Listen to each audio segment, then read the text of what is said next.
Suppose you read the example question and you're just stumped. You don't know how to get the unit rate, you don't know how to find the answer or the equation or even a table.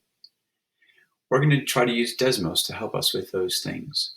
So I've created a little Desmos activity here. We're going to have X be the number of hours and Y be the number of dollars. We know that if Jennifer doesn't do any work, she will get no money. And they tell us directly that if she works for 2 hours, she will earn $9. Well, using that as a starting point, if we just add another 2 hours, we know she'll get another $9. At another 2 hours, she will get another $9. Let's do that one more time. Another 2 hours is another $9. You can see that Desmos is making a nice little graph for us that's linear. It's also proportional because it goes through 0, 0. So that means that we should be able to find an equation that matches this set of data. So let's say we have no idea and we just throw in the first number that comes to mind. 9 keeps happening in the problem, so maybe you might guess 9x. Since the line that's created by that equation does not pass through all of the points, it is not the correct equation. This would be the correct equation if you were making $9 in 1 hour. So not quite yet. So maybe you'll just guess another, like 2. But we can see that this line is going below all of our points. That would be saying she only earns $2 for every single hour.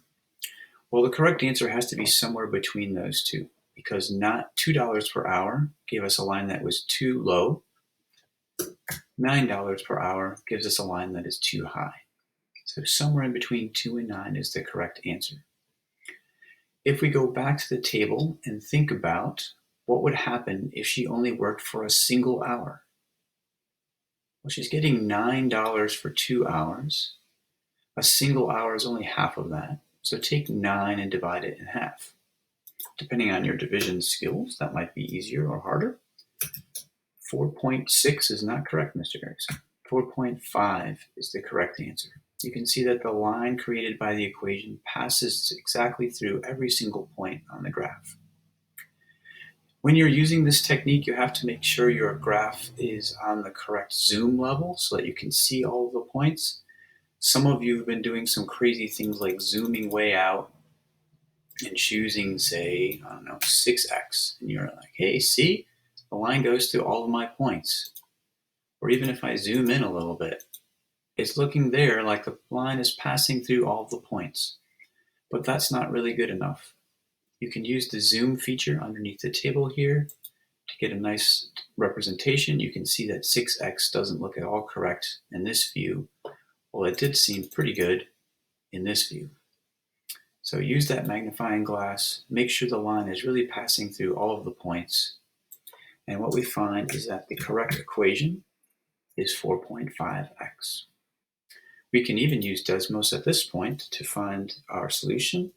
We can say, Desmos, please do 4.5 times 27. The correct answer of 121.50 shows up here. We can also just click on the line and drag a point, trying to find an answer for 27 hours. Well, you can see my graph only goes to about 10 hours, so I have to zoom out just a little bit. Right? Maybe adjust my graph on the screen. Now when I click on the line and slide, I'm at 21 hours. That's not enough time. I'm up to 26 hours. I'm close. When I hit 27 hours, the graph reads 121.50, which is the correct answer. If I wanted to make that a permanent point on the graph, I can enter in the information, and I get a nice dot at my solution point. I could even label that as the solution.